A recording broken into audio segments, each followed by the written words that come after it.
تو مہربانی فرمائیں آپ سے میری یہ دردمندانہ اپیل ہے کہ تھوڑا تھوڑا دائیں بائیں ضرور توجہ کیجئے گا.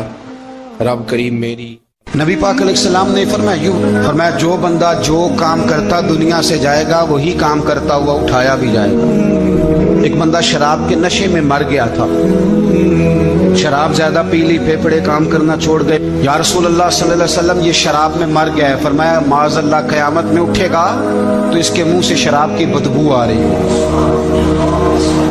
مسلم شریف کی حدیث ہے, بخاری میں موجود ہے. ایک صحابی تھے, وہ حضور کے ساتھ میدان عرفات میں پہنچنے میں لیٹ ہو گئے. اپنی اونٹنی دوڑاتے ہوئے تیزی سے میدان عرفات میں پہنچے اور زبان پہ جاری تھا لبیک اللہم لبیک لبیک لا شریک لک لبیک ان الحمد والنعمت لک والملک لا شریک لک لبیک. یہ لبیک کہتے کہتے جا رہے, اچانک اونٹنی سے گرے, گردن کے بل انتقال ہو گیا. نبی پاک علیہ السلام نے فرمایا کفن نہ تو احرام میں ہی لاؤ. حضور نے جنازہ پڑھایا, فرمایا اسے دفن کر دو, یہ قیامت کے دن جب قبر سے اٹھے گا تو لبیک لبیک کہتا ہوا ہی اٹھے گا. جو بندہ جو کام کرتا دنیا سے جائے گا, بس ذہن بنا لو جو کرتا جائے گا. اس لیے ہمارے بزرگوں نے لکھا ہے کہ حضرت عمر نماز پڑھاتے ہوئے دنیا سے گئے تھے تو قبر سے نماز پڑھاتے نکلیں گے. حضرت بلال اذانیں پڑھتے گئے تو اذان پڑھتے ہوئے قبر سے نکلیں گے. حضرت عثمان غنی دنیا سے قرآن مجید کی تلاوت کر رہے تھے, جب شہید کیے گئے تو قبر سے نکلیں گے تو قرآن پڑھتے ہوئے نکلیں گے. اور فرمایا مدینے والے محبوب دنیا سے امت کو یاد کرتے ہوئے تشریف لے گئے تھے, جب مزار سے نکلیں گے تو امتی امتی کہتے ہوئے ہی نکلیں گے. ہر نظر کانپ اٹھے گی محشر کے دن, خوف سے ہر کلیجہ دہل جائے گا, پروڑ کر وہ کالی کملی آ جائیں گے, سارے محشر کا نقشہ بدل جائے گا. دیکھیں نا, ناراض نہ ہوئیے گا. تاجر تجارت کا ذکر گھنٹوں کرتا ہے تو تھکتا نہیں, سیاستدان سارا دن سیاست کی باتیں کرتے ہیں تو تھکتے نہیں, تو آپ قرآن پڑھتے ہوئے کیسے تھک جاتے ہیں, تسبیح نکالتے ہوئے کیسے تھک جاتے ہیں, درود شریف پڑھتے ہوئے. موت کے لیے تیاری کریں. آپ جو کام کرتے ہیں نا انشاءاللہ وہی کام کرتے ہوئے دنیا سے. اعلیٰ حضرت فاضل بریلوی رحمت اللہ تعالیٰ علیہ فرمایا کرتے تھے انشاءاللہ ساری زندگی حضور کے ترانے پڑھے ہیں, قیامت میں بھی ترانے پڑھتے ہی اٹھیں گے. میں اپنی حیاتی تو قربان تھی ماں, محمد محمد پکیندے گزر گئی, محمد محمد پکیندے گزر گئی, احد کولو احمد ملیندے گزر گئی. تو تیاری کریں, اسباب اس کے لیے بنائیں. آپ بخاری مسلم دیکھیے, حضرت سیدنا ابو بکر صدیق رضی اللہ تعالیٰ عنہ فرمانے لگے کہ جب ہم غار ثور میں تھے تو کافر جو تھے نا وہ بالکل غار کے قریب آ گئے. جن لوگوں نے غار ثور دیکھی ہوئی ہے وہ جانتے ہیں کہ اس جانب وہ سوراخ ہے غار ثور کا جہاں تک کافر آن پہنچے تھے. تو فرماتے ہیں کہ کافر بالکل قریب آ گئے. اب پوزیشن یہ بن گئی کہ ان کے پیر ہمیں نظر آنے لگے, بالکل سامنے کھڑے ہیں, وہ تلاش کرتے کرتے آ گئے. حضرت ابوبکر صدیق رضی اللہ تعالیٰ عنہ فرماتے ہیں میں نے بڑی پریشانی کے عالم میں عرض کی یا رسول اللہ صلی اللہ علیہ وسلم, اگر انہوں نے اپنے پیروں کی طرف دیکھا تو ہمیں پکڑ لیں گے, اگر انہوں نے اپنے پیر دیکھے تو وہ ہمیں چھوڑیں گے نہیں, پکڑ لیں گے. تو نبی پاک صلی اللہ تعالیٰ علیہ وسلم کا میں نے چہرہ دیکھا تو حضور کے چہرے پر پورا اطمینان تھا. میں نے بڑی پریشانی کے عالم میں عرض کی حضور وہ گرفتار کرنے والے پہنچ گئے, بالکل یعنی بالکل ہی پہنچ گئے حضور, یہ پیر آ گئے ان کے. یا رسول اللہ صلی اللہ علیہ وسلم اگر انہوں نے نیچے دیکھا تو ہمیں گرفتار کر لیں گے. قربان جاؤں مدینے والے محبوب کے توکل پر. نبی کریم نے ایک جملہ کہا, حضور بڑے اطمینان سے فرمانے لگے ابو بکر ان دو بندوں کے بارے میں تیرا کیا خیال ہے جن کے ساتھ تیسرا ان کا رب ہوا کرتا ہے, جن کے ساتھ تیسرا ان کا رب ہو تو ان کے بارے میں تیرا کیا خیال ہے. ان اللہ معانا, فرمایا بے شک اللہ ہمارے ساتھ ہے.